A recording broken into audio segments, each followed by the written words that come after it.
नमस्ते विद्यार्थी मित्रांनो, पुन्हा एकदा तुम्हा सर्वांचं हार्दिक स्वागत आहे आजच्या आपल्या केमिस्ट्रीच्या लेक्चरमध्ये।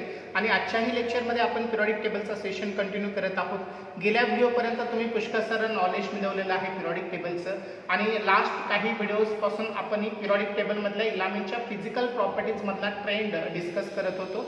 पहिली प्रॉपर्टी आपण डिस्कस केलेली आहे ती म्हणजे ॲटॉमिक साईज।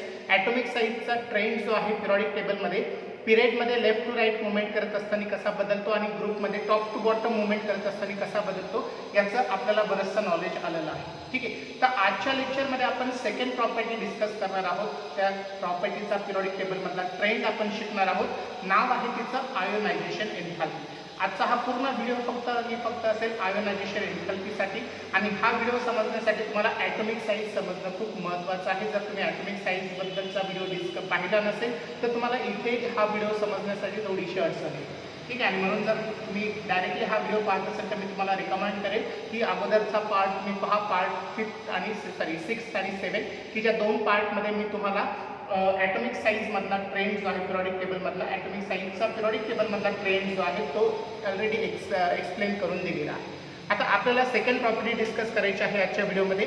नाव आहे तिचं आयोनायझेशन एन्थाल्पी। तर तुम्ही नोट्स काढत असाल तर माझ्यासोबत तुम्ही हिडिंग नोट करून घ्या। सेकंड फिजिकल प्रॉपर्टीचं नाव आहे तिचं आयोनायझेशन एन्थाल्पी। आता ह्या प्रॉपर्टीमध्ये एन्थाल्पी हा जो वर्ड आहे तो फॅमिलियर असायला पाहिजे तुम्हाला। जर नसेल माहिती तर तुम्ही नोट करून घ्या। एन्थाल्पीलाच एनर्जी म्हटलं जातं। ठीक आहे, आतापर्यंत स्कूल लेवलमध्ये आपण पुष्कळ साऱ्या एनर्जीचा स्टडी केलेला आहे। त्या एनर्जीलाच आपण इथे एन्थाल्पी हे नाव देणार आहे, आणि इथून पुढे जिथे जिथे एनर्जीचा उल्लेख होईल तिथे तिथे एनर्जीच्या ऐवजी एन्थाल्पी हा वर्ड यूज करावा लागेल। काही ठिकाणी एनर्जी हा डायरेक्ट वर्ड यूज केला जाईल, काही ठिकाणी एन्थाल्पी हा वर्ड यूज केला जाईल। तर कन्फ्युजन करू नका, एनर्जी आणि एन्थाल्पी ह्या दोन्ही पण सारख्याच कन्सेप्ट आहे। ठीक आहे, तर आजच्या लेक्चरमध्ये आपण जी एन्थाल्पी पाहणार आहोत ती आहे आयोनायझेशन एन्थाल्पी। आयोनायझेशन एन्थाल्पीलाच अजून तुम्ही आयोनायझेशन एनर्जी पण म्हणू शकता, किंवा त्याला एक अजून एक नाव आहे आयोनायझेशन एनर्जी किंवा आयोनायझेशन एन्थाल्पी नावाने सुद्धा याला ओळखलं जातं। Ionization enthalpy. काही अल्टरनेटिव्ह वर्ड्स आहेत आयोनायझेशन एन्थाल्पीसाठी। आयोनायझेशन एन्थाल्पी डबल झालं माझ्याकडून। आयोनायझेशन पोटेन्शियल तिथे यूज होतं। आयोनायझेशन एन्थाल्पीलाच म्हटलं जातं आयोनायझेशन पोटेन्शियल। स्क्रीनमध्ये सगळं कव्हर होतंय का तुमच्या बोर्डचं? थोडीशी ॲडजस्ट करावी लागेल मला screen. Okay, now it is clear. Okay, तर सगळ्यात पहिल्यांदा तुम्हाला क्वेश्चन जर विचारला आणि क्वेश्चनमध्ये आयोनायझेशन पोटेन्शियल असेल किंवा आयोनायझेशन एनर्जी असेल किंवा आयोनायझेशन एन्थाल्पी असेल तर आता मी जे तुम्हाला शिकवणार आहे तेच तुम्हाला एक्सप्लेन करायचं आहे। सुरुवातीला आपण थेरॉटिकल स्टडी पाहूया। आयोनायझेशन एन्थाल्पी काय आहे आणि पिरियडमध्ये आणि ग्रुपमध्ये त्याचा ट्रेंड कसा आहे, आणि नंतर मग आपण कॉम्पिटिटिव्हच्या व्ह्यूनी तेच मुद्दे आपण डीपमध्ये थोडेसे स्टडी करू। ठीक आहे, तर नोट्स लिहिण्यासाठी म्हणजे शॉर्ट नोट्ससाठी तुम्हाला हा क्वेश्चन विचारलं तर काय काय मुद्दे आले पाहिजे तेवढी फक्त नोट करून घ्या। सगळ्यात पहिल्यांदा तुम्हाला सांगता आलं पाहिजे की आयोनायझेशन एन्थाल्पी काय आहे। हो नाही, डिफाईन तर करता आलं पाहिजे ना। जसं तुम्ही ॲटॉमिक साईजला डिफाईन केलं की atomic size is the distance from the centre of the nucleus to the last shell of an atom. हो नाही, त्याला तुम्ही ॲटॉमिक साईज म्हटलं आणि मग ग्रुपमध्ये आणि पिरियडमध्ये त्याचं व्हॅरिएशन तुम्ही स्टडी केलं होतं। त्याच सेम प्रकारे तेच मुद्दे आपल्याला पाहिजेत, पण आयोनायझेशन एन्थाल्पीसाठी पाहिजे। लक्षात आलं सर्वांच्या? मग आयोनायझेशन एन्थाल्पी काय आहे ते समजून घ्या। बघा, ज्यावेळेस आपण एखादा ॲटम कन्सिडर करतो पिरियडिक टेबलमधला कुठलाही ॲटम, तर त्या ॲटमला आयदर आपण स्टेबल म्हणू शकतो किंवा अनस्टेबल म्हणू शकतो। समजते? पिरियडिक टेबलमध्ये जेवढे इलेमेंट आहेत त्या प्रत्येक इलेमेंटचे ॲटम्स आहेत। त्या ॲटम्स कुठल्याही एखाद्या इलेमेंटच्या एखाद्या ॲटम्सला तुम्ही जर कन्सिडर केलं तर तो ॲटम आयदर स्टेबल असेल किंवा अनस्टेबल असेल। ठीक आहे, मग आता स्टॅबिलिटी जी आहे ॲटमची ती कशी ठरवली जाते, तर ती ठरवली जाते त्याच्या व्हॅलन्स शेलवर। म्हणजे त्या इलेमेंटचं कॉन्फिगरेशन तुम्ही लिहिलं किंवा त्याचं स्ट्रक्चर तुम्ही काढलं तर त्याची जी आउटर मोस्ट शेल आहे, लास्ट शेल आहे, ती जर कम्प्लिटली फिल्ड असेल तर अशा वेळेस आपण त्याला स्टेबल म्हणतो, आणि ती जर इनकम्प्लिटली फिल्ड असेल तर अशा वेळेस आपण त्या ॲटमला अनस्टेबल म्हणतो। हो नाही, जसं की सोडियमचं उदाहरण मी तुम्हाला सांगितलं आणि म्हटलं की सोडियम हा स्टेबल आहे की अनस्टेबल आहे। तर सोडियमचं कॉन्फिगरेशन तुम्हाला माहिती पाहिजे की सोडियमच्या कॉन्फिगरेशनमध्ये पहिल्या शेलमध्ये 2 इलेक्ट्रॉन आहे, दुसऱ्या शेलमध्ये 8 इलेक्ट्रॉन आहे, आणि तिसऱ्या शेलमध्ये 1 इलेक्ट्रॉन आहे।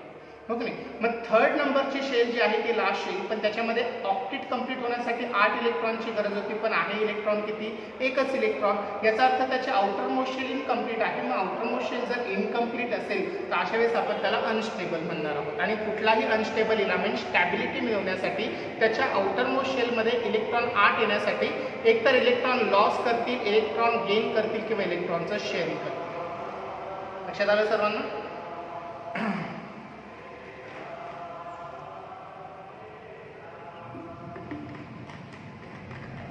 ओके. रस्त्याच्या कडेलाच हॉल असल्यामुळे गाडी जर एखादी काही आवाज करत गेली तर मग आपल्या व्हिडिओमध्ये थोडंसं इंटरप्शन येतं, तेवढे ॲडजस्ट करू घ्या तुम्ही. ओके. तर मी तुम्हाला हे सांगत होतो की एखादा इलेमेंट स्टेबल असेल किंवा अनस्टेबल असेल. सोडियमचं उदाहरण मी दिलं की सोडियमचं कॉन्फिगरेशन तुम्ही लिहिलं, डिटेलमध्ये कॉन्फिगरेशन लिहिलं तर ते 1s2 2s2 2p6 3s1 आणि तुम्ही 9वी 10वी प्रमाणे कॉन्फिगरेशन लिहिलं तर 28s1 असं त्याचं कॉन्फिगरेशन येते. मग त्याच्यामध्ये 3 शेल आहेत, हो की नाही. सोडियममध्ये शेल किती आहे, 3 शेल आहे. पहिल्या शेलमध्ये इलेक्ट्रॉन 2, दुसऱ्या शेलमध्ये इलेक्ट्रॉन 8 आणि तिसऱ्या शेलमध्ये मात्र एकच इलेक्ट्रॉन आहे, हो की नाही. मग आता तिसऱ्या शेलला आपण कम्प्लिटली फिल्ड म्हणणार का? कम्प्लिटली फिल्ड होण्यासाठी काय पाहिजे, त्यांच्या आउटर मोस्ट शेलमध्ये 8 इलेक्ट्रॉन पाहिजे, हो की नाही. मग 8च इलेक्ट्रॉन का? कारण की प्रत्येक पिरियडमध्ये जो शेवटच्या प्लेसचा इलेमेंट आहे इनर्ट गॅस, तो स्टेबल कन्सिडर करतो आणि त्या प्रत्येक इनर्ट गॅसच्या आउटर मोस्ट शेलमध्ये 8 इलेक्ट्रॉन असतात. ऑक्टेट कंप्लीट झालेलं असतं, हो की नाही. एक इलेमेंट जर सोडला तर तो म्हणजे हेलियम. हेलियमचं डुप्लेट कंप्लीट झालेलं असतं, म्हणजे त्याच्या आउटर मोस्ट शेलमध्ये 2 इलेक्ट्रॉन असतात. कारण की पहिली शेल त्याची आउटर मोस्ट शेल आहे आणि त्या पहिल्या शेलची कॅपॅसिटीज 2 इलेक्ट्रॉनची असल्यामुळे तिथं ऑक्टेट कंप्लीट करण्याकडे आपण लक्ष देत नाही, तर त्याचं डुप्लेट कंप्लीट करण्याकडे लक्ष देतो. ठीक आहे. म्हणजे आयदर इलेक्ट्रॉनचं डुप्लेट किंवा ऑक्टेट कंप्लीट असेल तर अशा वेळेस आपण त्याला स्टेबल म्हणतो, अदरवाईज त्यांना अनस्टेबल म्हणतो. आणि सगळेच्या सगळे इनर्ट गॅस स्टेबल आहेत कारण की इनर्ट गॅसमध्ये हेलियमचं डुप्लेट कंप्लीट आहे आणि बाकीचे जे इनर्ट गॅस आहे त्यांचं ऑक्टेट कंप्लीट आहे. मग बाकीचेही इलेमेंट त्यांच्यासारखं कॉन्फिगरेशन करण्याचा प्रयत्न करतात.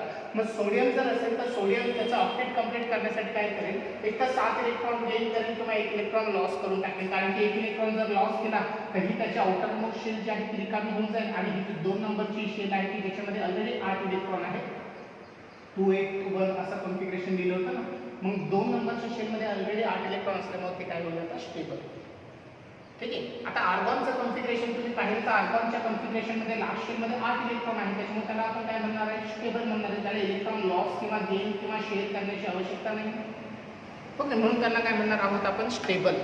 तर तुम्हाला पहिल्यांदा आयोनायझेशन एनर्जी समजण्यासाठी हे माहिती पाहिजे की इलेमेंट स्टॅबिलिटी कशी मिळवतात किंवा कोणते इलेमेंट स्टेबल असतात, कोणते इलेमेंट अनस्टेबल असतात. तर समजून घ्या की ज्या ज्या इलेमेंटच्या आउटर मोस्ट शेलमध्ये 8 इलेक्ट्रॉन नसतात, म्हणजे ऑक्टेट कंप्लीट नसतं किंवा इनकम्प्लीट असतात ती लास्ट शेल, अशा वेळेस त्याला म्हटलं जातं अनस्टेबल.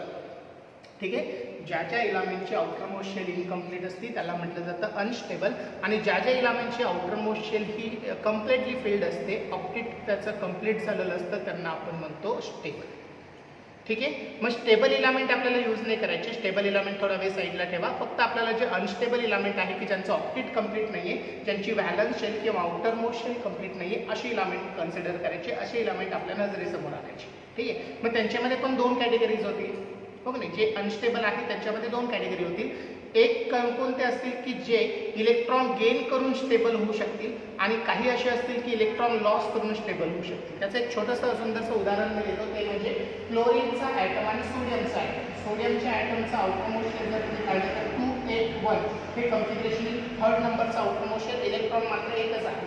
पण क्लोरीनचं कॉन्फिगरेशन पाहिलं, ॲटॉमिक नंबर 17 आहे, त्याचं कॉन्फिगरेशन पाहिलं 2 8 7. ओके. आता तुम्ही जर पाहिलं सोडियमला आणि क्लोरीनला तर दोन्ही पण अनस्टेबल आहे की नाही. का बरं तुम्ही या दोघांनाही अनस्टेबल म्हणणार आहात? त्याचं कारण आहे की दोघांची पण जे आउटर मोस्ट शेल आहे थर्ड नंबरची, तिथं इनकम्प्लिटली फिल्ड इलेक्ट्रॉन्स आहेत. म्हणजे एकच इलेक्ट्रॉन आहे, ऑक्टेट कंप्लीट नाही. 7च इलेक्ट्रॉन आहे, ऑक्टेट कंप्लीट नाही. मग ज्यांचं आउटर मोस्ट शेल इनकम्प्लीट आहे त्यांना आपण अनस्टेबल म्हणणार, हो की नाही. म्हणजे हे दोन्ही पण इलेमेंट कशी झाले, अनस्टेबल झाले. मग त्यांना स्टेबल होण्यासाठी सोडियम काय करेल, हा 1 इलेक्ट्रॉन लॉस करून टाकेल आणि त्याचे आउटर मोस्ट शेल 8 इलेक्ट्रॉनची कंप्लीट करेल. सेकंड नंबरच्या आता त्याचे आउटर मोस्ट शेल होईल 1 इलेक्ट्रॉन लॉस झाला तर, हो की. म्हणजे सोडियमला स्टॅबिलिटी कधी अचीव होईल, जर त्याने इलेक्ट्रॉन लॉस केला तर.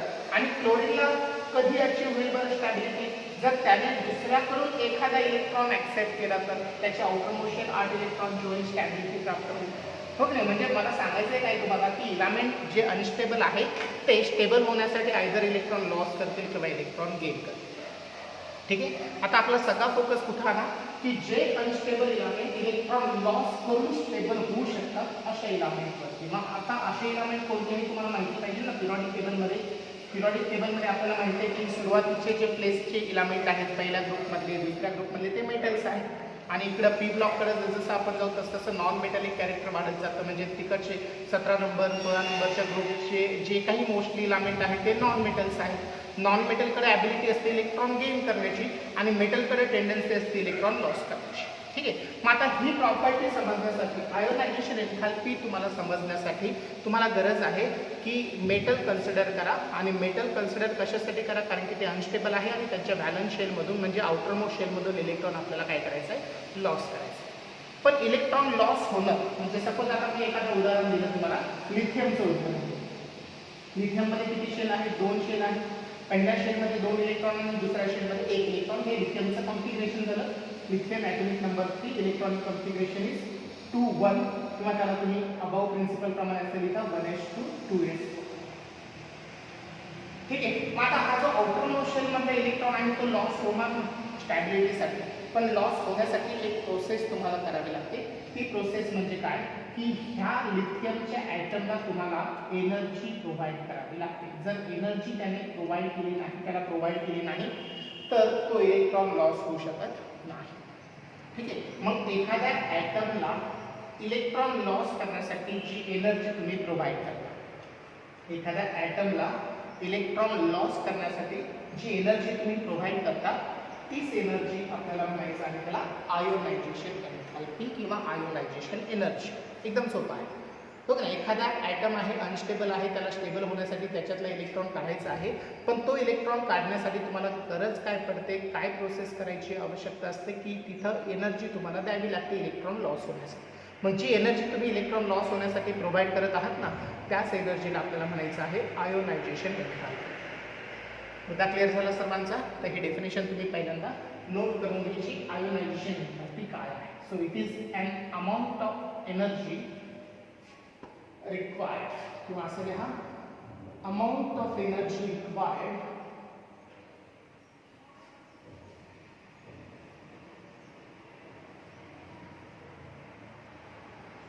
to lose electron from outermost shell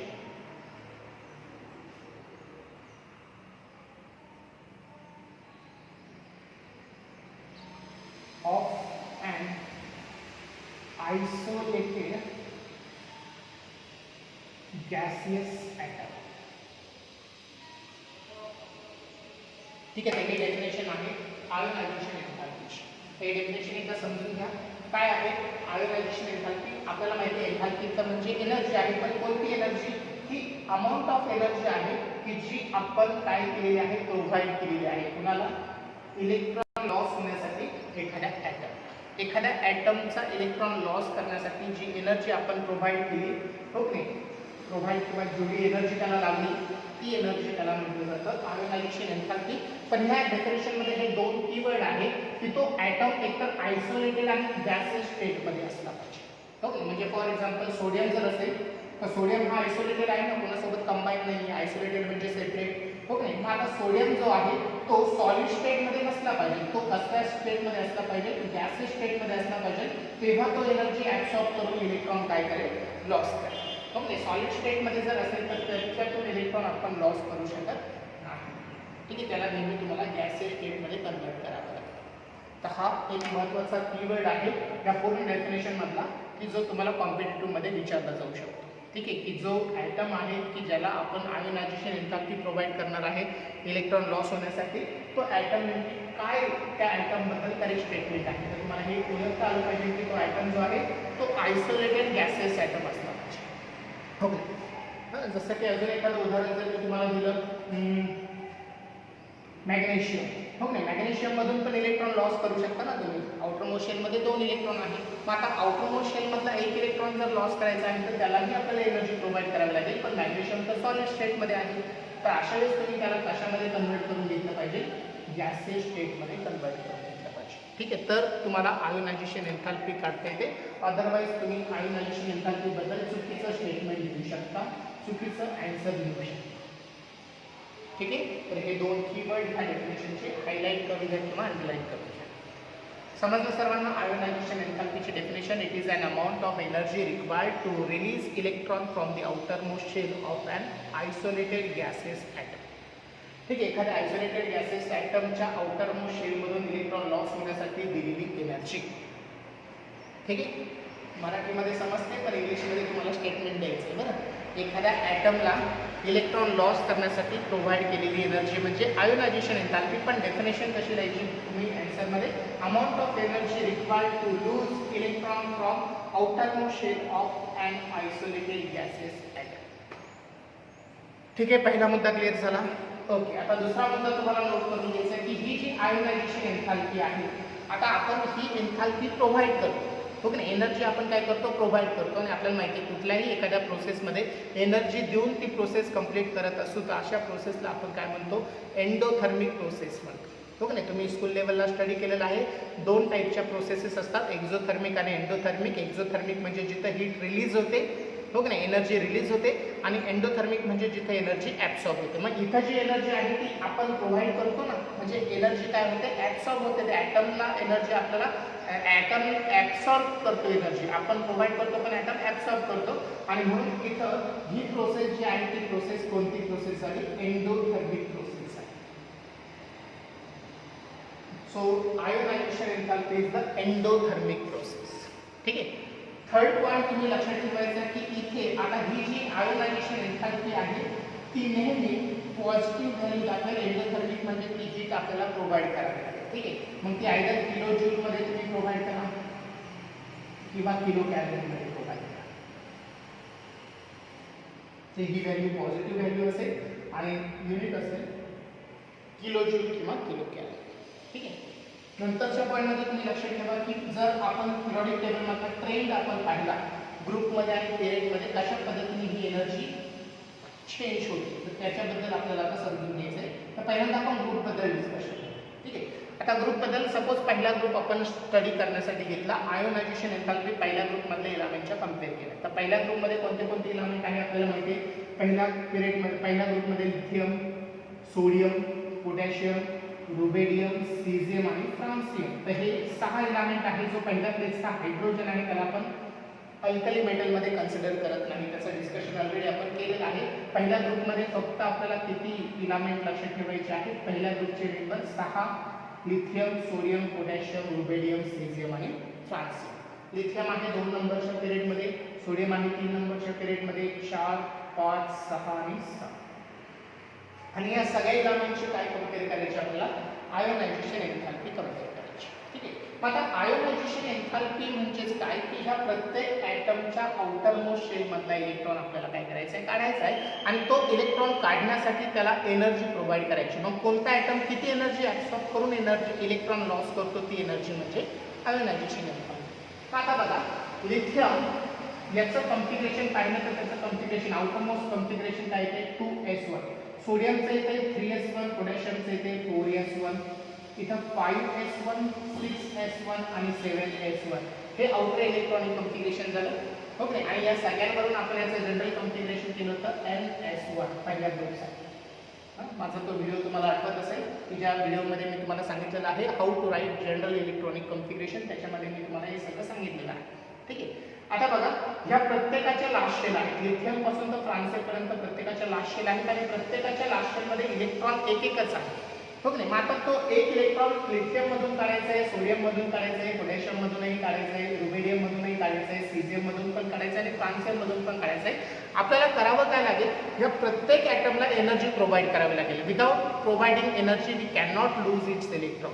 ठीक आहे, त्याला तो इलेक्ट्रॉन लूजच करता येणार नाही जोपर्यंत तो एनर्जी ॲब्सॉर्ब करणार नाही तोपर्यंत. लक्षात येते? मग आता सपोज लिथियमला इलेक्ट्रॉन लॉस करण्यासाठी आपण लिथियमला काय केली? एनर्जी प्रोव्हाइड केली. ओके, याला एनर्जी प्रोव्हाइड केली. एनर्जी प्रोव्हाइड केलेली आपण दाखवणार डेल्टा एच. ठीक आहे, एन्थाल्पीसाठी हे सिम्बॉल यूज केलं जातं डेल्टा एच. डेल्टा एच का म्हणायचं त्याचं डिटेल रिझन तुम्हाला थर्मोडायनामिक नावाचा टॉपिक आहे त्याच्यामध्ये समजेल. हो नाही, एन्थाल्पीसाठी H वापरला जातो, पण एन्थाल्पी ही नेहमी डेल्टा Hनी का कन्सिडर केली जाते. डेल्टा H म्हणजे चेंज इन एन्थाल्पी, तर ते तुम्हाला थर्मोडायनामिकमध्ये सांगतात. आता फक्त लक्षात ठेवा की ही जी एनर्जी ऍब्सॉर्ब केलेली आहे इलेक्ट्रॉन लॉस होण्यासाठी ती म्हणजे डेल्टा H, आयोनायझेशन एन्थाल्पी. इथे डेल्टा Hच्या इथे IE लिहिलं जातं, आयोनायझेशन एन्थाल्पी. आता ही जी आयोनायझेशन एन्थाल्पी आहे ती आपण सोडियम सोबत कंपेअर करणार. ती एन्थाल्पी आपण खाली पोटॅशियमची कंपेअर करणार, नंतर तीच रुबिडियमसाठी कंपेअर करणार, नंतर तीच सीझियमसाठी कंपेअर करणार आणि पुन्हा तीच फ्रान्सियमसाठीही कंपेअर करणार. हे सगळे एलिमेंटचे एन्थाल्पीज आपल्याला भेटल्या. इलेक्ट्रॉन लॉस होण्यासाठी त्यांना आपण एनर्जी प्रोव्हाइड केली. लिथियमला एवढी एनर्जी प्रोव्हाइड केली, हो की नाही. लिथियम नंतर सोडियम, पोटॅशियम, रुबिडियम, सीझियम आणि फ्रान्सियम. तर आता तुम्हाला काय वाटतं ह्या सगळ्या एन्थाल्पीचे व्हॅल्यू जे आहेत, हो की नाही, म्हणजे जी प्रोव्हाइड केलेली एनर्जी आहे आयदर किलो कॅलरीमध्ये किंवा किलो जूलमध्ये, हो की नाही, तर ही जी एन्थाल्पी आहे ती एन्थाल्पी सेम असेल, इन्क्रीज होत जाईल की डिक्रीज होत जाईल. आता तुम्ही थोडंसं डोकं चालवा आणि सांगा की त्या ज्या सगळ्या एन्थाल्पीज आहेत त्यांच्यामध्ये काय ट्रेंड पाहायला भेटेल. Whether they show same ionisation enthalpies value or their values may be increases or may be decreases. What you will think? इथे करता विचार. तुम्ही जर असा विचार करत असाल की सर त्यांच्या प्रत्येकामध्ये एकच इलेक्ट्रॉन आहे आणि एक इलेक्ट्रॉन काढण्यासाठी आपण जर यांना एनर्जी दिली तर ती एनर्जी सारखीच असायला पाहिजे. तर जर असा विचार करत असाल तर तुमचा विचार करणं ते चुकीचं आहे. ठीक आहे. जे असा विचार करत असतील की जर इथे एनर्जी जी आहे ती एनर्जी इन्क्रीज होत जाईल, हो की नाही, कारण की इथे शेल वाढत जाते, साईज वाढत जाते, हो की नाही. पण असं जर विचार केला तर तोही चुकीचा ठरेल. साईज जर वाढली तर होईल काय, लिथियममध्ये 2 शेल आहेत, नंतर सोडियममध्ये 3 शेल होईल, पोटॅशियममध्ये 4 शेल होईल. मग आउटर मोस्ट इलेक्ट्रॉन काढण्यासाठीचं जे डिस्टन्स आहे ते डिस्टन्स इन्क्रीज होईल. मग डिस्टन्स जर इन्क्रीज झालं तर होतं काय पहा की मिडलचे जे इलेक्ट्रॉन आहे, आपण पूर्वी पण डिस्कस केलं होतं, मिडलचे जे इलेक्ट्रॉन आहे ते लास्ट शेलच्या इलेक्ट्रॉनला न्यूक्लियसकडे अट्रॅक्ट होण्यापासून अपोज करतात किंवा प्रोटेक्ट करतात. त्याला आपण शिल्डिंग म्हटलं, हो की नाही. म्हणजे तुम्हाला माहिती पाहिजे ना आता की ग्रुपमध्ये टॉप टू बॉटम जर आपण मुवमेंट केली तर टॉप टू बॉटम मुवमेंट करत असताना शिल्डिंग वाढतं, शेल्स इन्क्रीज होत गेल्यामुळे, साईज वाढत गेल्यामुळे शेवटच्या शेलचा इलेक्ट्रॉनचं आणि न्यूक्लियसचं अट्रॅक्शन कमी होतं शिल्डिंग वाढल्यामुळे. लक्षात आले. मग आता लिथियम मधला इलेक्ट्रॉन काढायचा आहे आणि फ्रान्सियम मधला पण इलेक्ट्रॉन काढायचा आहे, पण लिथियमचा जो इलेक्ट्रॉन आहे तो दुसऱ्या शेलमध्ये आहे. दुसऱ्या शेलमध्ये असल्यामुळे न्यूक्लियसमध्ये आणि त्याच्यामध्ये अट्रॅक्शन असेल, स्ट्रॉंग अट्रॅक्शन असेल. पण तो जर आपण फ्रान्सियमचा कन्सिडर केलं, आउटरमोस्ट शेलमध्ये 7 इलेक्ट्रॉन आले आणि त्या 7 इलेक्ट्रॉनचा लास्ट इलेक्ट्रॉन, ओके, 7 शेल पैकी जो लास्ट शेलचा इलेक्ट्रॉन आहे, 7व्या शेलमधला इलेक्ट्रॉन, तो आणि न्यूक्लियस यांच्यामध्ये डिस्टन्स खूप सारं झालं ना, आणि मिडलच्या शेलचे इलेक्ट्रॉनने काय केलं, याला प्रोटेक्ट केलं न्यूक्लियसकडे अट्रॅक्ट होण्यापासून. म्हणजे इथं शिल्डिंग आहे, इथं शिल्डिंग कमी आहे. शिल्डिंग आहे परंतु याच्या कम्पॅरेटिव्हली कसं आहे, कमी आहे. म्हणजे तुम्हाला लक्षात ठेवायचं आहे ग्रुपमध्ये टॉप टू बॉटम जात असताना शिल्डिंग किंवा स्क्रीनिंग काय होत जाते, इन्क्रीज होत जाते. Shielding is increase. आणि शिल्डिंग इन्क्रीज होत गेल्यामुळे होतं काय की आउटरमोस्ट शेलचा इलेक्ट्रॉन आणि न्यूक्लियसचं अट्रॅक्शन कमी कमी होत जातं. मग आता पहा, हा इलेक्ट्रॉन काढायचा आहे, अट्रॅक्शन जास्त आहे, हा इलेक्ट्रॉन काढायचा आहे, इथं अट्रॅक्शन कमी आहे. मग जिथं अट्रॅक्शन कमी आहे तिथं कमी एनर्जी लागेल आणि जिथं अट्रॅक्शन जास्त आहे त्याचा इलेक्ट्रॉन काढण्यासाठी मात्र एनर्जी जास्त प्रोव्हाइड करावी लागेल. समजलंय. म्हणजे तुम्हाला इथं समजलं पाहिजे की जसजसं शेल्स वाढतात तसतशी शिल्डिंग वाढते. शिल्डिंग वाढल्यामुळे अट्रॅक्शन कमी होतं आणि अट्रॅक्शन कमी झालं की आउटरमोस्ट शेलमधला इलेक्ट्रॉन आपण थोडीशी एनर्जी देऊन सुद्धा काय करू शकतो, रिलीज करू शकतो. पण जर स्मॉल ॲटॉमिक साईज असेल, अट्रॅक्शन कमी असेल, अट्रॅक्शन जास्त असेल, शिल्डिंग कमी असेल आणि अट्रॅक्शन जास्त असेल मग त्याला इलेक्ट्रॉन लूज करण्यासाठी आपल्याला मॅक्झिमम एनर्जी प्रोव्हाइड करावी लागेल, हो की नाही. म्हणजे इथं तुम्हाला ओव्हरऑल याची समरी काय द्यायची आहे की ग्रुपमध्ये आयोनायझेशन एन्थाल्पी जी आहे, ग्रुपमध्ये आयोनायझेशन एन्थाल्पी जी आहे ती काय होत जायला पाहिजे, डिक्रीज होत जायला पाहिजे. ठीक आहे. तर ते स्टेटमेंट तिथं फक्त नोट करून घ्या. In a group from top to bottom,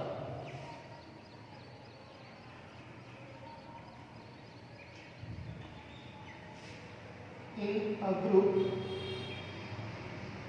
from top to bottom, ionization enthalpy decreases. In a group from top to bottom ionization enthalpy decreases.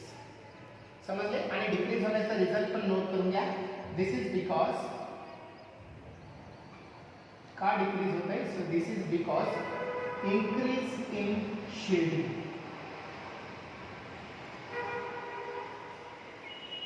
ठीक आहे, शिल्डिंग इन्क्रीज होत गेल्यामुळे आयोनायझेशन एन्थॅल्पी जी आहे ती डिक्रीज होते. म्हणजे सुरुवातीचं मॅग्निट्यूड जे आहे पॉझिटिव्ह मॅग्निट्यूड ते खूप हाय असेल आणि जसं आपण बॉटमला जाऊ तसं ती पॉझिटिव्ह व्हॅल्यू राहील, परंतु त्याचं मॅग्निट्यूड जे आहे ते कमी कमी होत जाईल. सगळ्यांना क्लिअर झालं? So this is the ionization enthalpy trend in a group. Now we have to study the trend of ionisation enthalpy in a period. म्हणजे आता आपल्याला काय करायचं? पिरियड मधल्या इलेमेंटला कन्सिडर करायचं. ठीक आहे, मग पिरियड मधले जे इलेमेंट आहे त्यांच्यामध्ये कॉमन थिंग काय असते? तर त्यांच्यामध्ये शेल सारखेच असतात. हो की नाही? जसं की मी तुम्हाला सांगितलं की लिथियम आहे, त्यानंतर पुढे कोण आहे? बेरिलियम आहे, बोरॉन आहे, त्याच्या पुढे बोरॉन नंतर कार्बन आहे, नायट्रोजन आहे, ऑक्सिजन आहे, फ्लोरीन आहे, निऑन.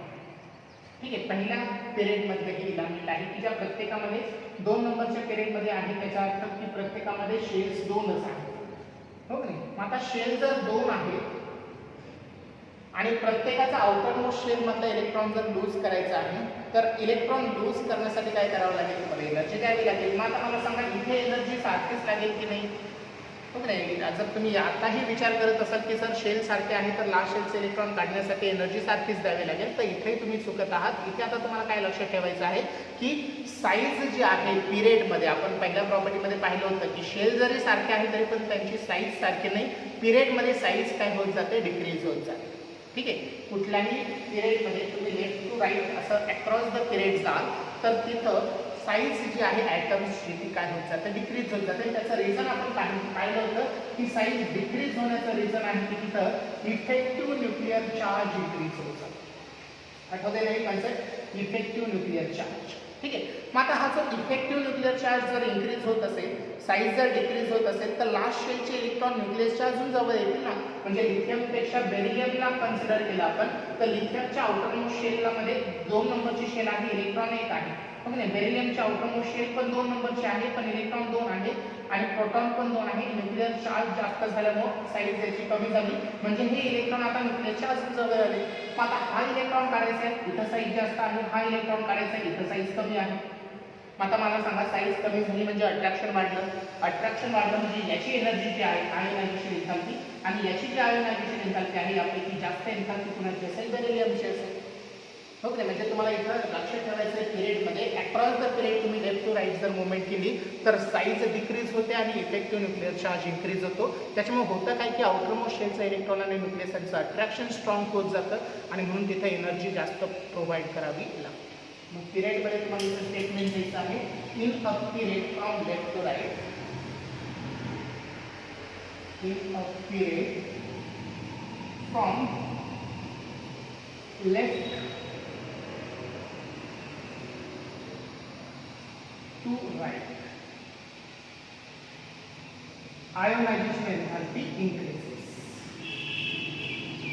Ionization enthalpy काय होणार आहे? इन्क्रीज होत जाणार आहे आणि त्याचा रिझल्ट तुम्हाला द्यायचा आहे. Why this is so? So this is because increase in effective nuclear charge. ठीक आहे, इफेक्टिव्ह न्यूक्लिअर चार्ज वाढण्याचं कारण की साईज डिक्रीज होते. एकावरती डिपेंड आहे. इथं शिल्डिंग वाढण्याचं कारण साईज इन्क्रीज होते, इथं न्यूक्लिअर चार्ज इन्क्रीज होण्याचं कारण साईज डिक्रीज होते. म्हणजे ह्या दोघांचंही कनेक्शन साईजशी रिलेटेड आहे.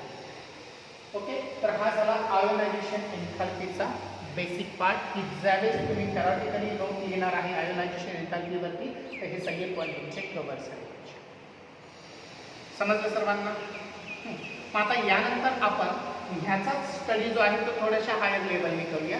म्हणजे आता आपल्याला CET किंवा नीट किंवा GEचे क्वेश्चन सॉल्व्ह करायचे असतील तर कशा पद्धतीने क्वेश्चन सॉल्व्ह करायचे, कशा पद्धतीने यातले काही कंटेंट आपल्याला थोडंसं चेंज करायचं. ठीक आहे, काही रिझन्स आहेत, काही असे फॅक्टर्स आहेत की जे काय करतात, ह्या ट्रेंडवरती इफेक्ट करतात. ओके. आणि त्या फॅक्टरमुळे आपल्याला जे एक्सपेक्टेड असायला पाहिजे म्हणजे ग्रुपमध्ये साईज जी आहे ती इन्क्रीज होते, शिल्डिंग जे आहे ते इन्क्रीज होतं आणि त्याच्यामुळं आयोनायझेशन एन्थॅल्पी डिक्रीज होते. हा आपला नॅचरल ट्रेंड आहे.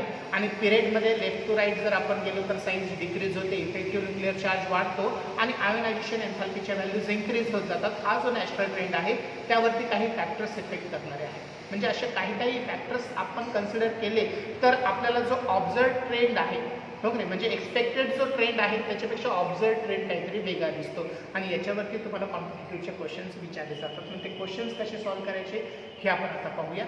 आता तुम्ही काय करा, हे सगळं इरेज करून घ्या आणि एक नवीन पॉईंट इथे इन्क्लूड करा. आयोनायझेशन एन्थॅल्पी हे हेडिंग असंच ठेवा. फक्त जे पॉईंट्स आहेत ते पॉईंट्स आता CT किंवा युनिट आणि Gच्या दृष्टीने आपण स्टडी करतो.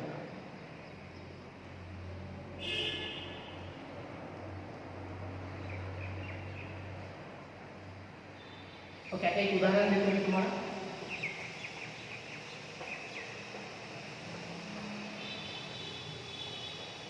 सोडियम. सोडियम हा जो ॲटम आहे त्याच्यामध्ये टोटल शेल्स किती आहेत? सोडियम हा जो ॲटम आहे त्याच्यामध्ये टोटल शेल्स किती आहे? 3 आहे. आता सोडियमच्या तिसऱ्या शेलमध्ये एक इलेक्ट्रॉन आहे, त्याला रिलीज करायचं आहे, त्याला आपल्याला लूज करायचं आहे. त्यासाठी आपण सोडियमला काय करणार, एनर्जी देणार. मग एनर्जी दिल्यामुळे होतं काय की सोडियममधून इलेक्ट्रॉन लॉस झाल्यामुळे सोडियमचं कन्व्हर्जन सोडियमच्या आयनमध्ये होतं, पॉझिटिव्ह आहे. ठीक आहे. इलेक्ट्रॉन कमी झाला आणि प्रोटॉन तर आहे तेवढेच राहिले. इनिशियली इलेक्ट्रॉन्स आणि प्रोटॉन सेम असतात म्हणून त्याच्यावरती कुठला चार्ज आपण मेन्शन करत नाही. पण इलेक्ट्रॉन लॉस झाल्यामुळे एक पॉझिटिव्ह चार्ज वाढला ना, एक प्रोटॉन वाढला. ओके. म्हणून आपण हे सोडियम आयन सोडियमच्या मेटलपासून फॉर्म. ठीक आहे. एक इलेक्ट्रॉन जो लॉस झाला तो असा झाला. म्हणजे ज्यावेळेस आयोनायझेशन एन्थॅल्पी तुम्हाला रिप्रेझेंट करायची आहे अशा इक्वेशनच्या फॉर्ममध्ये रिप्रेझेंट करा. आणि त्याची जी एन्थॅल्पी आहे ती अशी आहे डेल्टा HIE. ठीक आहे. जी असेल ती व्हॅल्यू आयदर किलो जूलमध्ये किंवा किलो कॅलरीमध्ये. समजले? आणि कधी कधी काही इलेक्ट्रॉनिकमध्ये डेल्टा HI असं पूर्ण न देता फक्त IE दिलेलं जातं, तरी समजून घ्या आयोनायझेशन एन्थॅल्पी आहे. ठीक आहे. त्याचं मॅग्निट्यूड नेहमी कसं असणार आहे, पॉझिटिव्ह. का? कारण की आपण तिथं हीट प्रोव्हाइड केली. आता सपोज आता हा स्टेबल झाला, सोडियम काय झाला, स्टेबल झाला. आता बघा, सोडियमच्या पॉझिटिव्ह आयनला जर मी एनर्जी दिली, ओके, जर एनर्जी दिली. आता सोडियममध्ये सुरुवातीला 2, 8 आणि 1 अशी इलेक्ट्रॉन होते. पहिल्या शेलमध्ये 2, दुसऱ्या शेलमध्ये 8 आणि तिसऱ्या शेलमध्ये 1. ओके. हा एक इलेक्ट्रॉन आपण काढून घेतला आणि त्याच्यामध्ये इलेक्ट्रॉन किती राहिले, 2 आणि 8. आता हा स्टेबल झाला की नाही. आता अशा स्टेबल ॲटमचा इलेक्ट्रॉन काढायचं जर असेल तर इथं पण तुम्ही ते करू शकता. हो ना. म्हणजे सोडियमच्या 2+ मध्ये कन्वर्जन करून अजून एक इलेक्ट्रॉन त्यातून लॉस करू शकता. पण इथं जी एनर्जी तुम्हाला प्रोव्हाइड करावी लागेल ती एकदम ह्यूज अमाऊंटमध्ये लागेल. एखाद्या स्टेबल इलेमेंटचा इलेक्ट्रॉन काढण्यासाठी मॅक्झिमम अमाऊंट ऑफ एनर्जी तुम्हाला प्रोव्हाइड करावी लागेल. म्हणजे ही जी आयोनायझेशन एन्थॅल्पी तुम्हाला भेटेल ही फर्स्ट एन्थॅल्पी आणि ही सेकंड एन्थॅल्पी. तर सेकंड एन्थॅल्पीची ही व्हॅल्यू जी आहे ही व्हॅल्यू म्हणजे फर्स्ट आयोनायझेशन एन्थॅल्पी आणि सेकंड आयोनायझेशन एन्थॅल्पी यापैकी सेकंड आयोनायझेशन एन्थॅल्पी ही खूप हाय असेल, very very very high than first ionization enthalpy. समजलं? तसंच मॅग्नेशियमला जर आपण आता कन्सिडर सपोज मॅग्नेशियमचं कॉन्फिगरेशन आहे 282. आउटर मोस्ट शेलमध्ये 2 इलेक्ट्रॉन आहेत. त्या 2 इलेक्ट्रॉनपैकी हीट देऊन एक इलेक्ट्रॉन रिलीज केल्यामुळे मॅग्नेशियमचं कन्वर्जन मॅग्नेशियमच्या प्लस चार्ज होते. ठीक आहे. आता बघा, एक इलेक्ट्रॉन गेल्यामुळं आपल्याला जी एनर्जी प्रोव्हाइड करावी लागेल ती आहे त्याची फर्स्ट आयोनायझेशन एन्थॅल्पी. ठीक आहे. मग आता सपोज एक इलेक्ट्रॉन गेला तर इलेक्ट्रॉन राहिले की त्याच्यामध्ये 281, तरीही तो अनस्टेबलच आहे ना. आता हा जो अनस्टेबल आहे याची काहीतरी व्हॅल्यू तुम्हाला भेटेल, पॉझिटिव्ह व्हॅल्यू. आता हा जो अनस्टेबल आहे त्याच्यातून अजून एकदा इलेक्ट्रॉन लॉस करावा लागेल हीट देऊन. मग इलेक्ट्रॉन जर लॉस केला तर Mg+ आता Mg2+ मध्ये कन्वर्ट होईल आणि आता मात्र इलेक्ट्रॉन 2 आणि 8 एवढेच राहतील शिल्लक. आता स्टेबल झाला तो. अजून एक इलेक्ट्रॉन लॉस झाला म्हणजे इथं आपल्याला सेकंड एन्थॅल्पी द्यावी लागेल, प्रोव्हाइड करावी लागेल. आता ह्या दोघांना कम्पेअर केलं तर काय होईल, जसा इथं ह्यूज डिफरन्स होता तसा ह्यूज डिफरन्स असेल का, नाही. कारण की हाही अनस्टेबल आहे, हा पण अनस्टेबल होता, हा पण कसा होता, अनस्टेबल होता. म्हणून तिथं एनर्जी आपल्याला दोघांमध्ये खूप मोठा डिफरन्स काही पाहायला भेटला नाही. ओके. आता इथे जर आपण कम्पेअर केलं आयोनायझेशन एन्थॅल्पी फर्स्ट आणि आयोनायझेशन एन्थॅल्पी सेकंड, तर सेकंड एन्थॅल्पी ऑलरेडी हाय. ओके. कारण की होईल काय, पॉझिटिव्ह चार्ज आल्यामुळे साईज कमी होईल. आपण ॲटॉमिक साईजमध्ये पाहिलं होतं कुठल्याही ॲटमला त्याच्या पॉझिटिव्ह आयनसोबत कम्पेअर केलं तर पॉझिटिव्ह आयनची साईज कमी होते. साईज कमी झाली म्हणजे अट्रॅक्शन वाढेल, अट्रॅक्शन वाढलं म्हणजे एनर्जी जास्त तयार होईल. ओके, म्हणजे इथं सेकंड एन्थॅल्पी नेहमी फर्स्ट एन्थॅल्पीपेक्षा जास्तच असते. जसं पॉझिटिव्ह चार्ज वाढत जातो तशी एन्थॅल्पीसुद्धा इन्क्रीज होत जाते. ठीक आहे, परंतु दोघांमधला डिफरन्स खूप नसेल. जो डिफरन्स सोडियमच्या 2 इलेक्ट्रॉनच्या एनर्जीला कम्पेअर करताना आपल्याला आला होता तेवढा नसेल. ठीक आहे, पण आता जर मी मॅग्नेशियमचा तिसरा इलेक्ट्रॉन काढला, Mg2+ मधून एक इलेक्ट्रॉन काढण्यासाठी हीट त्याला दिली, तर आता Mg3+ कन्वर्ट होण्यासाठी इथे 2 आणि 7 कॉन्फिगरेशन होईल ना. म्हणजे इथं 2 आणि 1 आता हा स्टेबल आहे. हा कसा आहे? स्टेबल आहे. आता स्टेबल इलेक्ट्रॉन, स्टेबल ॲटममधून इलेक्ट्रॉन काढण्यासाठी जी एनर्जी आपल्याला द्यावी लागेल ती एनर्जी मात्र कशी असेल? आता थर्ड आयोनायझेशन एन्थॅल्पी ह्या 2 एन्थॅल्पीपेक्षा खूप जास्त प्रमाणामध्ये हाय असेल. म्हणजे फर्स्ट एन्थॅल्पी ही सेकंड एन्थॅल्पीपेक्षा कमी असेल, सेकंड एन्थॅल्पी फर्स्ट एन्थॅल्पीपेक्षा जास्त असेल. पण जर तुम्ही थर्ड एन्थॅल्पी कम्पेअर केली तर थर्ड एन्थॅल्पी कितीतरी जास्त असेल कुणापेक्षा? सेकंड एन्थॅल्पीपेक्षा. ओके, म्हणजे जो ट्रेंड आहे तो सडनली काय होतो? चेंज होतो. सडनली एखादी व्हॅल्यू जर एखाद्या आयोनायझेशन पोटेन्शियलची व्हॅल्यू सडनली जर खूप हाय होत असेल तर तुम्ही समजून घ्या की तिथं त्याच्या स्टेबल कॉन्फिगरेशनमधून इलेक्ट्रॉन काय केला? लॉस. समजले? मग आता तुम्हाला हा महत्त्वाचा मुद्दा समजून घ्यायचा आहे की जर एखाद्या न्यूट्रल ॲटमला आयनसोबत कम्पेअर केलं, युनिपॉझिटिव्ह आयन, डाय पॉझिटिव्ह आयन, एक्सेट्रा एक्सेट्रा, ठीक आहे, तर ज्याच्यामध्ये पॉझिटिव्ह चार्ज जास्त असेल, ज्याच्यामध्ये पॉझिटिव्ह चार्ज जास्त असेल त्याची आयोनायझेशन एन्थॅल्पी सुद्धा कशी असेल? जास्त असेल. ठीक आहे, first ionization enthalpy, then second ionization enthalpy, then third ionization enthalpy, then fourth ionization enthalpy. Okay, जर जसा पॉझिटिव्ह चार्ज वाढत जाईल, मिडलवरती पॉझिटिव्ह चार्ज असेल, unipositive charge, dipositive charge, tripositive charge, okay, tetrapositive charge, तर जेवढे जास्त charge positive तेवढी त्याची एनर्जी जास्त. आणि हा नॅचरल ट्रेंड आहे. पण काही काही ठिकाणी काय होतं की सपोज आयोनायझेशन एन्थॅल्पी फर्स्ट त्यापेक्षा सेकंड एन्थॅल्पी जास्त, त्यापेक्षा थर्ड एन्थॅल्पी जास्त आणि फोर्थ एन्थॅल्पी सडनली हाय होते. फोर्थ एन्थॅल्पी जी आहे ती सडनली हाय होते, एकदम व्हेरी व्हेरी व्हेरी हाय झाली फोर्थ एन्थॅल्पी. याचा अर्थ हा जो चौथा इलेक्ट्रॉन काढला तो स्टेबल कॉन्फिगरेशन करून काढला. समजलं? तर असे तुम्हाला सीईटीचे क्वेश्चन्स विचारले जाऊ शकतील. एक उदाहरण देतो, तुमच्या बुकमध्ये एक्झाम्पल आहे, ते समजून घ्या पहिल्यांदा कशा पद्धतीने तुम्ही सॉल्व. तुम्हाला सांगितलं होतं की एक मेटल आहे, अननोन मेटल आहे, त्या मेटलनी त्याचा क्लोराईड फॉर्म केला. क्वेश्चन नोट करून घेतलं तर बरं होईल. एक मेटल आहे, त्या मेटलनी त्याचा क्लोराईड फॉर्म केला. तुमच्या बुकमध्ये नसेल हे, ॲज अ सीईटी किंवा कॉम्पिटेटिव्हचे जेवढे एक्झाम आहेत त्याच्यामध्ये एक ठिकाणी हे उदाहरण मी वाचलं होतं. सीईटीसाठी तुम्हाला हेल्पफुल ठरेल.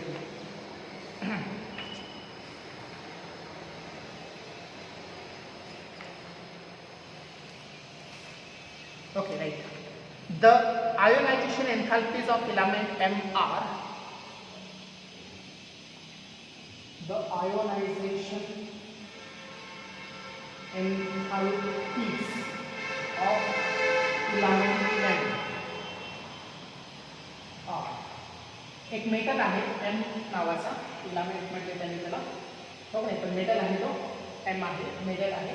त्याच्या एन्थॅल्पीच्या व्हॅल्यूज दिलेल्या आहेत. काय दिल्यात एन्थॅल्पीच्या व्हॅल्यूज? पहिली एन्थॅल्पीची व्हॅल्यू त्याची दिलेली आहे 5.98, then 18.82, then 28.44, then 119.96 and then 153.77 electron hold per atom. ठीक आहे, ह्या सगळ्या व्हॅल्यूज आता त्यांनी इलेक्ट्रॉन होल्ड पर ॲटम मध्ये दिलेल्या आहेत. आणि तुम्हाला सांगितलंय की ह्या मेटलने जर त्याचा क्लोराईड फॉर्म केला, ह्या मेटलने जर क्लोराईड फॉर्म केला तर त्या क्लोराईडचा फॉर्म्युला काय असेल? What is the formula of that chloride? ठीक आहे, आता बघा, क्लोराईड म्हणजे मेटलची कोणासोबत रिॲक्शन झाली? क्लोरीन सोबत रिॲक्शन झाली आणि मेटल क्लोराईड फॉर्म झाला. ठीक आहे, मग आता मेटल किती आणि क्लोरीन किती हे आपल्याला समजून घ्यायचं. ठीक आहे, तर आता मेटल किती असेल? मेटल तर एकच असेल. मेटल तर एकच असेल. का बरं एकच असेल? कारण की क्लोरीनला तर एकाच इलेक्ट्रॉनची गरज असते इलेक्ट्रॉन गेन करण्याची. ओके, मग इथं क्लोरीन एकच घेतलं. पण मेटल किती घ्यायचे? सॉरी, मेटल तर एक असेल पण क्लोरीन किती घ्यायचे? क्लोरीन डिपेंड असतात मेटल किती इलेक्ट्रॉन त्याला लॉस करू शकतो त्याच्या बेसिसवरती. मग आता ते आपल्याला सांगायचे, ओळखायचे ह्या व्हॅल्यूज. ह्या व्हॅल्यूज तुम्ही पाहिल्या तर मेटलची पहिली व्हॅल्यू आहे म्हणजे फर्स्ट आयोनायझेशन एन्थॅल्पी आहे 5.98. सेकंड आयोनायझेशन एन्थॅल्पी जी आहे ती आहे 18.82 आणि थर्ड एन्थॅल्पी जी आहे ती आहे 28.44. इथपर्यंत तुम्ही जर पाहिलं तर व्हॅल्यूज इन्क्रीज होत गेल्या. म्हणजे युनिक पॉझिटिव्ह, डाय पॉझिटिव्ह, एक मेटल युनिक पॉझिटिव्ह मध्ये, युनिक पॉझिटिव्ह डाय पॉझिटिव्ह मध्ये, डाय पॉझिटिव्ह ट्राय पॉझिटिव्ह. ठीक आहे, म्हणजे हा काय झाला? ती व्हॅल्यू झाली मेटलच्या प्लसची, ही झाली सेकंडची आणि ही झाली थर्ड मेटल आयोनची. ठीक आहे, पण आता चौथी व्हॅल्यू जर तुम्ही पाहिली आयोनायझेशन एन्थॅल्पी ऑफ 4, ती किती झाली? 119.96. ओके, मग आता हे समजून घ्या की इथं नॅचरल ट्रेंड फॉलो होत होता, रेग्युलर इन्क्रीज होत होतं, पण इथं सडन इन्क्रीज झालं. सडनली इन्क्रीज झाली याचा अर्थ ही जी आयोनायझेशन एनर्जी आहे ती काय झालेली आहे? स्टेबल झाली. स्टेबलमधून इलेक्ट्रॉन काढण्यासाठी एनर्जी तिथं जास्त आहे. मग जो मेटल आहे त्या मेटलने इलेक्ट्रॉन लॉस केला, मेटल प्लस झाला. ही त्याची फर्स्ट एन्थॅल्पी. मेटल प्लस जो आहे तो मेटल 2 प्लस मध्ये कन्वर्ट झाला, ही सेकंड आयोनायझेशन एन्थॅल्पी. आणि मेटल 2 प्लस जो आहे तो मेटल 3 प्लस मध्ये कन्वर्ट झाला आणि थर्ड एन्थॅल्पी. इथपर्यंत स्टेबल होता. ओके, पण चौथी एन्थॅल्पी जी आहे मेटल 3 प्लस मधून इलेक्ट्रॉन लॉस होणार मेटल 4 प्लस मध्ये. इथं सडनली एन्थॅल्पी काय झाली? इन्क्रीज झाली. ओके, म्हणजे इथं स्टेबल झाला. हा काय झाला? स्टेबल झाला. आणि 3 प्लस काय झाला? स्टेबल झाला. आणि जी स्टेबल ऑक्सिडेशन स्टेट असते तो कंपाऊंडसाठी यूज केला जातो. ठीक आहे, म्हणजे मेटल 3 इलेक्ट्रॉन लॉस करू शकतो हे आपल्याला याच्यातून समजतं. पहिला इलेक्ट्रॉन, दुसरा इलेक्ट्रॉन आणि तिसरा इलेक्ट्रॉन. तिसरा इलेक्ट्रॉन लॉस केल्यावरती त्याला स्टॅबिलिटी भेटले. नंतर आता त्याला इलेक्ट्रॉन लॉस करण्यासाठी मॅक्झिमम एनर्जी द्यावी लागते, पुन्हा तो अनस्टेबल. लक्षात आले सर्वांना? मग इथं N3+ ही त्याची ऑक्सिडेशन स्टेट झाली, म्हणजे त्याने 3 इलेक्ट्रॉन लॉस केले. मग 3 इलेक्ट्रॉन लॉस करण्यासाठी क्लोरीन किती लागतील त्याला? 3 लागतील. कारण की एक क्लोरीन एकच इलेक्ट्रॉन घेऊ शकतो, पण मेटल कडे तर 3 इलेक्ट्रॉन देण्याची टेंडन्सी आहे, म्हणून आपल्याला क्लोरीन किती लागतील? 3 लागतील. तर हा होईल मेटल क्लोराईडचा फॉर्म्युला. तर अशा पद्धतीने काही कॉम्पिटिटिव्हचे क्वेश्चन्स तुम्हाला विचारले तर ते तुम्हाला अटेंड करता आले. समजला मुद्दा सर्वांना? तर हे काही कॉम्पिटिटिव्हच्या दृष्टीने काय होतं हे स्टडी होतं. ओके, अजून 2-3 मुद्दे आहेत कॉम्पिटिटिव्हच्या वेळी, तेही नोट करूया. हेडिंग आहे त्याला variation observed in trend of ionisation enthalpy. जो आयोनायझेशन एन्थॅल्पीचा ट्रेंड आहे त्याच्यामध्ये काही व्हॅरिएशन आपल्याला पाहायला भेटतं. ओके, व्हॅरिएशन कुठं पाहायला भेटतं पहा. Suppose lithium, beryllium, boron, carbon, nitrogen, oxygen, chlorine आणि निऑन. तर हे 2 नंबरच्या पिरियडमधील इलेमेंट आहे आणि आपल्याला माहिती आहे की पिरियडमध्ये आपण लेफ्ट टू राईट मुवमेंट केली तर आयोनायझेशन एन्थॅल्पी काय व्हायला पाहिजे?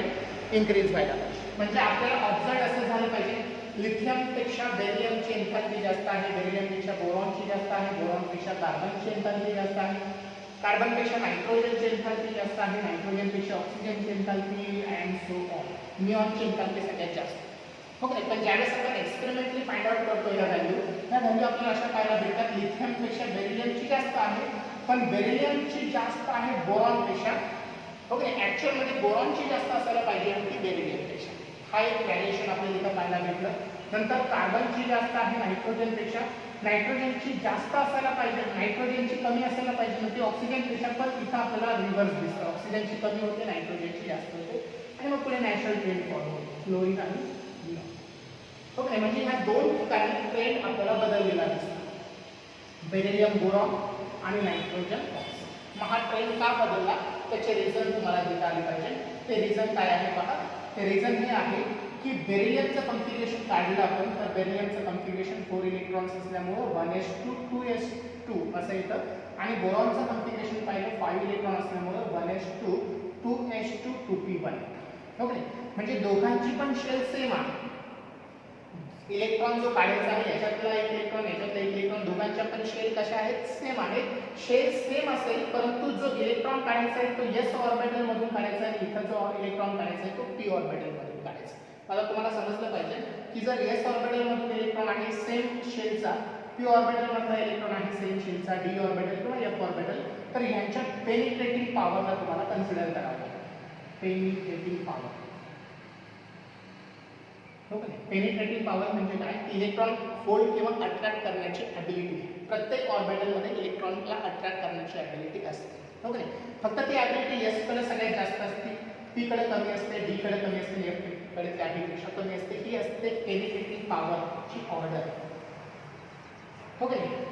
पेनिट्रेटिंग पॉवर समजतं सर्वांना. पेनिट्रेटिंग पॉवर म्हणजे काय की इलेक्ट्रॉन होल्ड करून किंवा अट्रॅक्ट करून ठेवण्याची ॲबिलिटी ही प्रत्येक ऑर्बिटलकडे असते.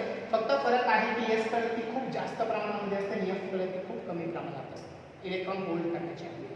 मग आता इथला इलेक्ट्रॉन s ऑर्बिटलमध्ये आहे आणि इथला इलेक्ट्रॉन p ऑर्बिटलमध्ये आहे. कोणत्या ठिकाणचा इलेक्ट्रॉन जास्त प्रमाणात होल्ड होईल पेनिट्रेटिंग पॉवर प्रमाणे? s मधला, आणि म्हणून याला एनर्जी जास्त लागेल आणि याला एनर्जी कमी. ठीक आहे, हा पहिला मुद्दा तुम्ही तिथं नोट करून टाकायचा. ठीक आहे.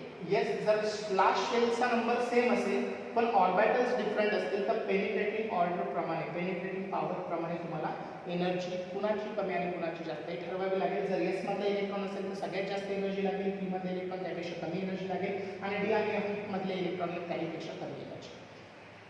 आलं लक्षात? So this is the first reason why the vibration is observe in this sequence. ठीक आहे, करेक्ट सिक्वेन्स अशी यायला हवी की पण ऑब्झर्व आपल्याला अशी. आणि नायट्रोजन ऑक्सिजनच्या केसमध्ये काय होतं पहा, नायट्रोजनचं कॉन्फिगरेशन आहे 7 ॲटॉमिक नंबर असल्यामुळे 1s2 2s2 2p3 आणि ऑक्सिजनचं कॉन्फिगरेशन आहे 8 इलेक्ट्रॉन असल्यामुळे 1s2 2s2 2p4. p orbital आहे, इथं पण p ऑर्बिटल आहे, 3 p ऑर्बिटल आहे. आता p ऑर्बिटल मध्ये इलेक्ट्रॉन काढायचे याचा अर्थ पेनिट्रेटिंग पॉवर तर सेम आहे, हो नाही? p ऑर्बिटल मध्ये इलेक्ट्रॉन काढायचे याचा अर्थ पेनिट्रेटिंग पॉवर सेम आहे. पण काय आहे आता इथे पहा की ह्या p ऑर्बिटल मध्ये 3च इलेक्ट्रॉन आहे पण ह्या p ऑर्बिटल मध्ये 4 इलेक्ट्रॉन आहे आणि हे 4 इलेक्ट्रॉन जे आहेत ते मोर दॅन हाफ फिल्ड होतात आणि हे जे 3 इलेक्ट्रॉन आहेत ते हाफ फिल्ड आहे. म्हणजे जेवढी कॅपॅसिटी आहे p ची त्याची exactly half quantity of electron तिथं प्रेझेंट आहे. ठीक आहे, आणि आपण हे पाहिलं होतं की ज्या ऑर्बिटलमध्ये हाफ फील्ड कॉन्फिगरेशन अचीव होतं किंवा कम्प्लिटली फील्ड कॉन्फिगरेशन अचीव होतं म्हणजे ते त्यांच्या हाफ फील्ड इतके कंप्लीट करतात इलेक्ट्रॉन किंवा कंप्लीट जेवढी कॅपॅसिटी आहे तेवढे इलेक्ट्रॉन कंप्लीट करतात, अशा ऑर्बिटलला स्टॅबिलिटी जास्त असते. आणि ज्याच्यामध्ये मोर दॅन हाफ फील्ड किंवा लेस दॅन हाफ फील्ड इलेक्ट्रॉन्स असतात त्यांना स्टॅबिलिटी कमी असते. म्हणजे इथं हा स्टेबल आहे, हा अनस्टेबल आहे. मग स्टेबल ॲटममधला इलेक्ट्रॉन काढायचा आहे तर एनर्जी मॅक्सिमम लागेल आणि इथं अनस्टेबल मधला इलेक्ट्रॉन काढायचा आहे एनर्जी कमी लागेल आणि म्हणून इथं आपल्याला हा ट्रेंड आहे. ठीक आहे, तर सिरीजमध्ये 2 नंबरच्या सिरीजमध्ये किंवा 2 नंबरच्या पिरियडमध्ये 2 ठिकाणी व्हॅरिएशन पाहायला भेटतं. त्याच्यावरती क्वेश्चन्स विचारले तर मग त्याची रिझन सांगता आली पाहिजे. बेरिलियम आणि बोरॉनमध्ये व्हॅरिएशन का पाहायला भेटतं? कारण की त्यांच्या पेनिट्रेटिंग पॉवरला आपण कम्पेअर केलं. आणि नायट्रोजन ऑक्सिजनमध्ये का बरं व्हॅरिएशन पाहायला भेटतं? तर आपण त्यांच्या ऑर्बिटलच्या स्टॅबिलिटीला कम्पेअर केलं. ठीक आहे, तर अशा पद्धतीचे तुमचे क्वेश्चन जर आले तर तुम्हाला ते सॉल्व्ह करता आले पाहिजे. ठीक आहे, so this is all about the ionization enthalpy. ह्या एन्थाल्पीमध्ये ह्या आजच्या लेक्चरमध्ये मी तुम्हाला बोर्ड लेवलचा पण पोर्शन कंप्लीट करून दिला आणि CET आणि कॉम्पिटिटिव्हचाही पोर्शन तुम्हाला कंप्लीट करून दिला. ठीक आहे, तर तुम्ही बुक वाचा. बुक वाचल्यानंतर तुमच्या बुकमध्ये तुम्हाला काय घ्यायचं आहे, काय स्किप करायचं आहे. ठीक आहे, बोर्डसाठी या सगळ्याच मुद्द्यांना स्टडी करण्याची काही आवश्यकता नाही. जे सुरुवातीला काही पॉईंट्स सांगितले ते तुम्ही स्टडी केले तरी इनफ आहेत. पण जे नीट आणि जी किंवा CETची तयारी करणारे विद्यार्थी आहेत त्यांनी ह्या सगळ्या गोष्टींकडे लक्ष पुरवलं पाहिजे. ठीक आहे, so this is all about today's video and thanks for watching. Bye bye and have a nice day.